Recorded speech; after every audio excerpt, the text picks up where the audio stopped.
বিছানায় নিজেকে বাঘ মনে করা পুরুষটাও কেন চূড়ান্ত মুহূর্তের ঠিক পরেই একদম মৃত লাশের মতো নেতিয়ে পড়ে?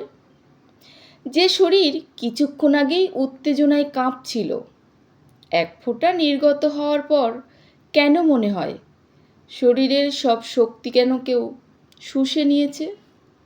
আপনি কি কখনো ভেবেছেন এই ক্লান্তি কি আপনার পৌরুষের অভাব, নাকি এর পিছনে লুকিয়ে আছে প্রকৃতির কোনো গভীর ষড়যন্ত্র?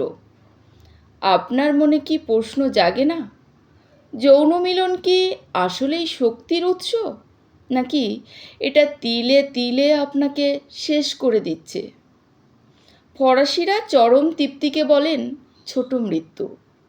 কেন জানেন?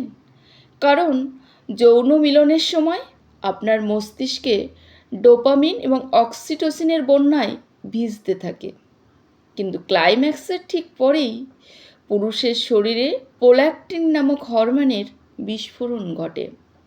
এই হরমোন আপনাকে তৃপ্ত করে ঠিকই, কিন্তু একই সাথে আপনার শরীরকে জোর করে স্লিপ মোডে পাঠিয়ে দেয়। আপনি চাইলেও তখন চোখ খোলা রাখতে পারেন না।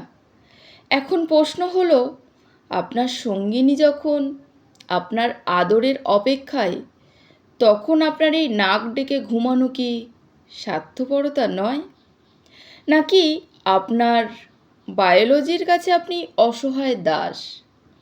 অনেকে ভাবেন যৌন মিলন মানে হয়তো বিশাল কোনো ব্যায়াম, কিন্তু সত্যিটা হলো একবারের মিলনে আপনি হয়তো মাত্র 100 থেকে 100 ক্যালোরি পোড়ান।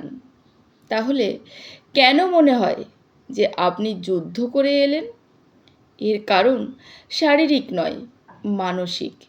উত্তেজনার সময় আপনার হার্টবিট বাড়ে, রক্তচাপ বাড়ে, মাংসপেশি শক্ত হয়ে যায়। তখনই রিলিজড হয়, শরীর ঝপ করে রিল্যাক্সড হয়ে যায়। আর এই হঠাৎ পতন আপনাকে কেমন অবসন্ন করে তোলে।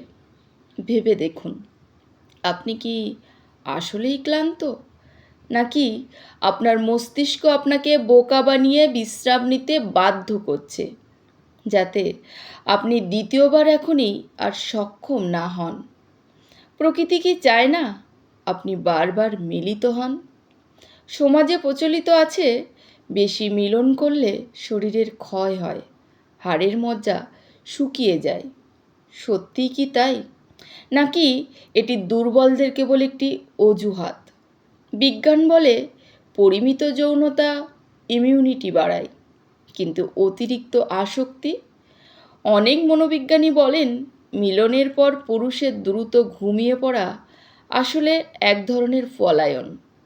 ঘনিষ্ঠতার পর যে ইমোশনাল বা আবেগী মুহূর্ত তৈরি হয়, অনেক পুরুষই তা হ্যান্ডেল করতে পারেন না, তাই অবচেতনভাবেই তারা ঘুমের দেশে পালিয়ে যান।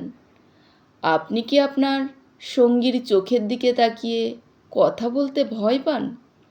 নিজেকে একবার প্রশ্ন করুন, সেজন্যই কি আপনি ঘুমিয়ে পড়েন, নাকি সত্যি আপনার শরীর এক বিন্দু শক্তি অবশিষ্ট থাকে না?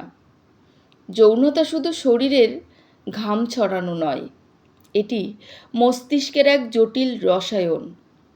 মিলনের পর ক্লান্তি আসা এটা স্বাভাবিক, কিন্তু সেই ক্লান্তির দোহাই দিয়ে সঙ্গীকে এড়িয়ে যাওয়া কি কাপুরুষতা নয়?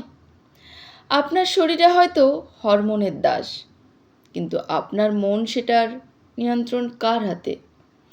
এখন নিজেকে প্রশ্ন করুন, আজ রাতে আপনি কি শুধুই নিজের সুখের জন্য বিছানায় যাবেন, নাকি সঙ্গীকেও সেই পূর্ণতা দেবেন যা ঘুমের চেয়েও দামি? এটি নিজেকে প্রশ্ন করুন।